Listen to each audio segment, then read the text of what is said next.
Hello दोस्तों, मैं आज आपको एक भयानक हॉरर स्टोरी सुनाने जा रहा हूँ जो सुन के आप लोग एकदम से खामोश हो जाओगे। ये कहानी एक सच्ची घटना पे आधारित है। एक फैमिली थी। बेसिकली वो एक शहर से अपनी एक रिश्तेदार के घर जा रही थी जो कि बिहार के एक गांव में है। तो उनके रिश्तेदार अंकल ने पहले ही उनको बोल दिया था कि ये एक पर्टिकुलर रास्ता है गांव का, उस रास्ते से आने टाइम कहीं भी वो ना रुके, और रुके भी तो गाड़ी से ना निकले। तो वो फैमिली गाड़ी लेके आ रहे थे और उसी रास्ते पे उनका जो पिता थे उनको टॉयलेट लग गया था। वो गाड़ी से उतर गए। उनके ना बोलने के बाद भी उनको इतना याद नहीं था कि क्या बोले थे, उतरना चाहिए या नहीं उतरना चाहिए। वो बस उतर के टॉयलेट करने के लिए चले गए। 2 मिनट के बाद वो दिखना बंद हो गए। तब उनके फैमिली वाले चिल्लाने लगे। उनकी कोई आवाज़ नहीं आ रही थी। तो वो लोग बाहर निकल के ढूंढने लगे। कुछ देर तक ढूंढने के बाद जब वो नहीं मिले तो वो लोग गाड़ी के अंदर आकर बैठे और बोलने लगे कि थोड़ी देर में आ जाएंगे। और वो लोग बहुत चिंता भी कर रहे थे क्योंकि उनके पापा अभी तक नहीं आए।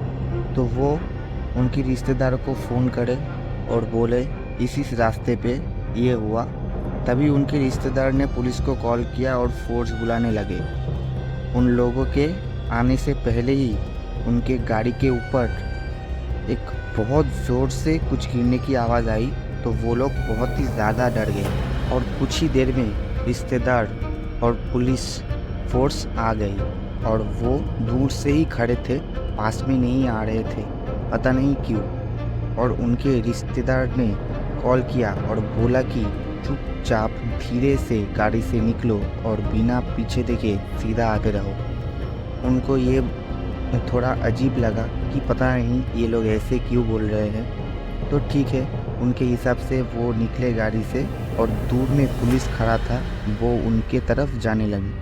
और तभी उनके बच्चे ने पीछे मुड़ के देखा कि उसके पापा कहाँ गए, क्यों नहीं आ रहे। तभी उसने जो देखा वो सुन के आपके रोंगटे खड़े हो जाएंगे। गाड़ी के जस्ट ऊपर एक लेडी उसके फादर को गला दबा के मार रही थी।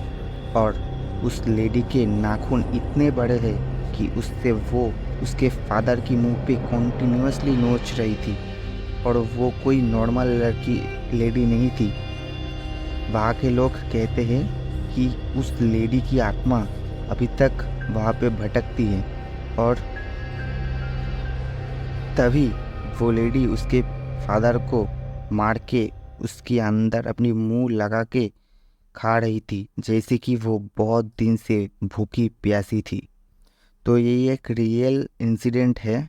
आप लोग कमेंट करके बता सकते हैं कि आप लोगों को कैसा लगा।